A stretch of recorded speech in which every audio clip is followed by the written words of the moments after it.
रहेगा निम्न परिमेय संख्या को निम्न परिमेय संख्या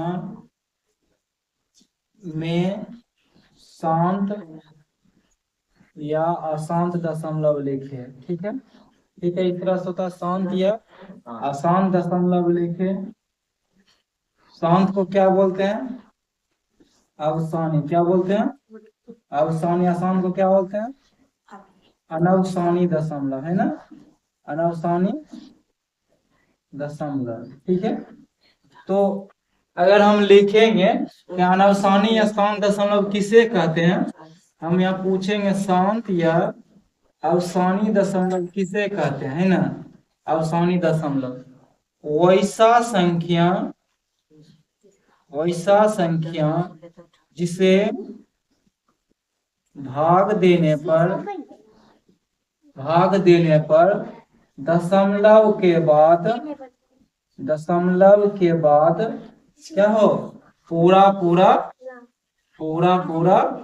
भाग लग जाए या कट जाए या पूरा क्या शेष जीरो आ जाए। भाग लग जाए या शेष क्या आ जाए, शेष शून्य आ जाए, वो क्या कहलाएगी, वो शांत दशमलव कहलाएगी। वो शांत दशमलव कहलाएगी। ठीक है, कैसे पता कैसे चलेगा शांत है का अशांत है ना। हम कोई नंबर लेते हैं, कोई परिमेय संख्या का नंबर लेते हैं, 5/8 लेते हैं, है ना, 5/8 लेते हैं। हम देखेंगे कि ये शांत है या नहीं है। ठीक है, ये हम देखेंगे। पहले अशांत लिख लेते हैं, अशांत दशमलव, अशांत या अनवसानी दशमलव, है ना। क्या लिखेंगे, बस जिसका अपोजिट लिखेंगे, वैसी संख्या जिसे भाग देने पर दशमलव के बाद पूरा भाग ना लगे, पूरा भाग ना लगे, या नंबर का दोहराव हो। क्या हो, दोहराव हो, यानी आगे चल के कोई नंबर क्या करे, रिपीट अब करने लगे, दोहराव हो, तो वह क्या कहलाएगी, वह शांत अनवसानी दशमलव कहलाएगी, है ना, अनवसानी दशमलव कहलाएगी। ठीक है, अब देखेंगे, हम चेक करेंगे कि शांत है अशांत है, कौन सा दशमलव है। ये 5/8 दिया हुआ, ये देखेंगे कि कौन सा दशमलव है। इसमें भाग लगाना चालू करते हैं। हम भाग लगाते हैं 5 में, भाग लगाते हैं 8 से, क्योंकि ये क्या है, अंश है और ये क्या है, हर है। तो हमेशा क्या करते हैं, अंश में हर से भाग लगाते हैं, है ना। तो लगाएंगे भाग, तो भाग नहीं लग रहा है तो क्या लगाएंगे, दशमलव, यहाँ जीरो लगाएंगे, है ना। 8 6 48, बचा 2 0, 8 दूनी 16, बचा कितना 4 0, 8 5 40, यानी ये क्या हो गया, पूरा भाग क्या हो गया, लग गया। यानी कौन सा, ये यहाँ पे लिखेंगे 0.625, ये कौन सा दशमलव होगा, शांत दशमलव। क्या होगा, शांत दशमलव होगा। ठीक है, शांत दशमलव होगा या अवसानी दशमलव होगा। समझिए बात को। नीचे एक और देखेंगे, कोई नंबर लेते हैं, कोई अपने अनुमान से कोई नंबर लो, 3/8 लिखो, है ना। तो हम इसको लगा के देखते हैं भाग लगता है कि नहीं। हम लगाएंगे, अंश में लगाएंगे, हर से क्या लगाएंगे, भाग लगाएंगे, भाग आने लगेगा, दशमलव लिखे, 0 लगाए, 8 24, बचा 6 0, 8 7 56, फिर बच गया 4 0, ये भी हो गया, 8 5 40, खत्म। यानी ये क्या है, ये भी क्या है, शांत दशमलव। क्या दशमलव, शांत दशमलव। शांत दशमलव का उदाहरण लो, जो पूरा भाग लग जाए वो शांत, जो पूरा भाग ना लगे वो अशांत अनवसानी दशमलव। यानी वो क्या करेगा, कुछ अंक के बाद, जैसे 0.132, 1 3 2, इस तरह का बस दोहराव करते रहे, या 0.333333 करते रहे, है ना, यानी 0.3 पर क्या रेकरिंग यानी 3 क्या करते रहे, दोहराव करते रहे। कि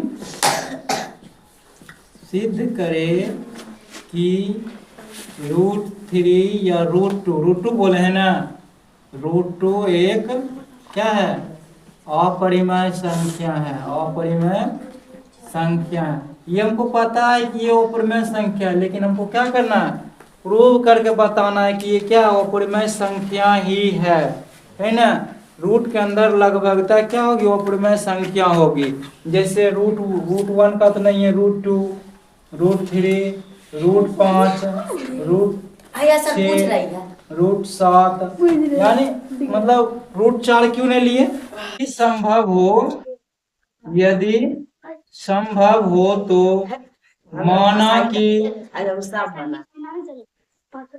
√2 एक क्या है, परिमेय संख्या है, क्या है, परिमेय संख्या है ना। जब पता चल गया कि ये परिमेय संख्या है, जिसे P/Q के रूप में लिखा जा सकता है ना, सकता है, तथा Q इक्वल टू नोट क्या है, 0 है। देखो अब यहाँ से क्या कर रहा है कि संभव हो तो मान लेंगे कि √2 क्या है, एक परिमेय संख्या यानी P/Q बराबर 2 है ना। परिमेय संख्या क्या मानना, ये क्या है, √2 यानी ये क्या है, परिमेय संख्या मान लिए। अब हम करेंगे कि दोनों तरफ वर्ग करने पर क्या करेंगे, दोनों तरफ क्या करेंगे, वर्ग करने पर। वर्ग करने आता है सबको, वर्ग करने पर देखो नंबर को वर्ग करेंगे, P/Q का स्क्वायर बराबर √2 का स्क्वायर, वर्ग हो गया दोनों तरफ। तो लिखेंगे क्या, P²/Q² बराबर 2 लिखेंगे, या इससे और भी लिखेंगे कि P² का वैल्यू निकल जाएगा 2, Q² निकल गया। इससे क्या साबित हो रहा है, इससे साबित हो रहा है, लिखेंगे चूंकि P² क्या है, P² 2 से क्या है, विभाजित है, क्या है, विभाजित है। हाँ, अतः P भी 2 से क्या होगा, विभाज्य होगा, क्या होगा, विभाज्य होगा। जब विभाज्य होगा तो हम मानेंगे, क्या मानेंगे, तो मानेंगे P बराबर 2 के मानेंगे, क्या मानेंगे, 2 के, जहाँ के क्या है, पूर्णांक संख्या है, क्या है, पूर्णांक संख्या है, ठीक है, पूर्णांक संख्या है। हम यहाँ पर अब रखेंगे, हम इसको मान लेते हैं समीकरण फर्स्ट, मान लेते हैं इक्वेशन फर्स्ट, ठीक है। यहाँ लिखेंगे समीकरण फर्स्ट में P का मान रखने पर, P का मान रखने पर, रखो तो P का मान समीकरण फर्स्ट का यहाँ है, यानी P² बराबर 2Q² है, तो P की जगह पर 2 के रखेंगे, तो 2K का होल स्क्वायर है ना, बराबर क्या हो जाएगा, 2Q²। यहाँ तक कोई दिक्कत नहीं है। आगे हम लिखेंगे तो 2 क्या हो जाएगा, 4K² बराबर 2Q²। कोई दिक्कत यहाँ तक नहीं ना। उसके बाद क्या लिखेंगे, हम यहाँ पे लिखेंगे क्या लिखेंगे, K² बराबर, K² ना तो यहाँ से 2 काटो, तो Q² बराबर क्या हो जाएगा, 2K² है ना, 2K² हो जाएगा। तो लिखेंगे यहाँ पे Q भी क्या है, Q भी क्या है, Q² क्या है, 2 से विभाज्य है, 2 से क्या है, विभाज्य है। और तो क्या होगा, Q भी 2 से क्या होगा, विभाज्य होगा, अतः हमारा मानना क्या है, गलत है, गलत है कि P और Q के बीच में, P और Q के बीच में एक उभयनिष्ठ गुणनखंड है, उभयनिष्ठ क्या है, गुणनखंड है ना। इसलिए हमारा मानना क्या हो गया, गलत हो गया कि P और Q के बीच में एक गुणनखंड है। यहाँ पर तो क्या हो रहा है, दो दो गुणनखंड निकल रहा है। P भी क्या है, P भी क्या है, 2 से विभाज्य है, और Q भी क्या है, 2 से विभाज्य है। दोनों नंबर 2 से विभाज्य है, इसीलिए क्या है, इसके बीच में एक गुणनखंड नहीं है। तब तक हमारा मानना क्या है, गलत है कि क्या है, तो हमारा मानना गलत है कि √2 एक क्या है, परिमेय संख्या, हम परिमेय संख्या माने थे। अतः हमारा मानना गलत है कि √2 एक परिमेय संख्या है। क्या होगा, √2 एक क्या है, अपरिमेय संख्या, क्या है, अपरिमेय संख्या है। देखो एक से ज्यादा गुणनखंड हो जाएगा तो समझो वो क्या हो गया, परिमेय संख्या हो गया, है ना। तो यहाँ पर क्या हो रहा है, अपरिमेय संख्या हमको निकालना था, ठीक ना, और सिद्ध करना था कि अपरिमेय संख्या है कि नहीं, बताइए। हमने क्या किया,